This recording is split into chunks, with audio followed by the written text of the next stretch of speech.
ივანიშვილის და მისი რუსი მფარველების მეთოდები არ იცვლება.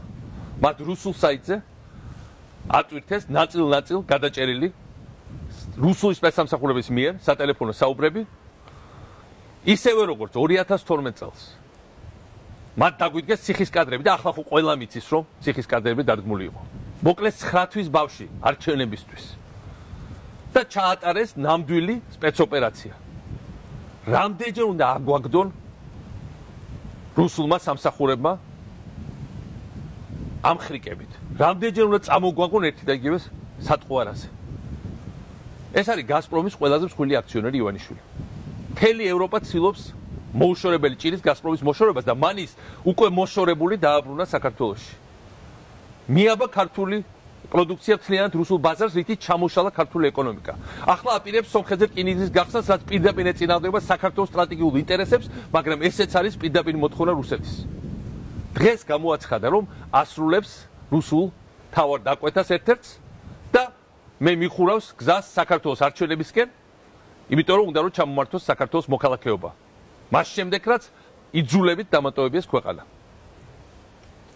აი ამ პირობებში რუსთავი 2 არის ბოლო ბარიერი, რომელიც მას აკავებს, იმიტომ რომ სანამ საქართველოში არის სიტყვის თავისუფლება, ყველა ეშაობნელი გეგმა ბოლომდე წარმატებული ვერ იქნება.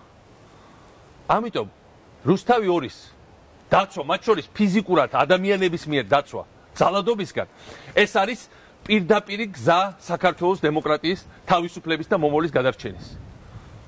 დიახაც თუ ჩვენ გვინდა თავისუფლება, უნდა დავდგეთ თავისუფლების სადარაჯოზე. ყველა მიცის, რომ სასამართლო პროცესი ბლეფია, ყველა მიცის, რომ ყველა კანონი გათელილია, ყველა მიცის, რომ საქმე გვაქვს ჩვეულებრივ ძალადობასთან, ტრივიალურ ძალადობასთან, შანტაჟთან, ბინძურ მეთოდებთან. ნუ თუ ჩვენ დაუწვევით და ამას შეურიგდებით. და ერთი რამეზე მინდა ყველა გავაფრთხილო. თუ ახლა ვერ მოახერხეთ, მაგრამ ერთად კონსოლიდირებულად დადგომა, ბევრად მეტ ექსცესებს და მართლა ძალადობას ვერ ავიშირებთ მომავალში. იმიტომ რომ იანუკოვიჩი ესეთივე ზუსტად ასევე წავიდა ყველაფერზე, მე მათ შორის სროლაზე, საკუთარ ხალხს ესროლა, იმიტომ რომ ეგონა რომ ყველაფერი გაუვიდოდა. საქართველოში ეს უნდა თავიდან ავიცილოთ, მაგრამ ავიცილოთ ჩვენი ერთიანობით და ჩვენი სიმტკიცით და ჩვენი მდგომით ერთად, მათ შორის თავისუფლების დასაცავად. დარწმუნებული ვარ, თუ ყოველგვარი პარტიული სიმპათიების მიუხედავად, ყოველგვარი პიროვნული რაღაცებიდან აბსტრაგირებით, ყოველგვარი დაპირისპირების და ჯიბრის გვერდზე გადადებით, საზოგადოება დადგება ერთად, საქართველოს და თავისუფლება გაიმარჯვებენ და ჩვენ გვექნება ძალიან მაგარი მომავალი.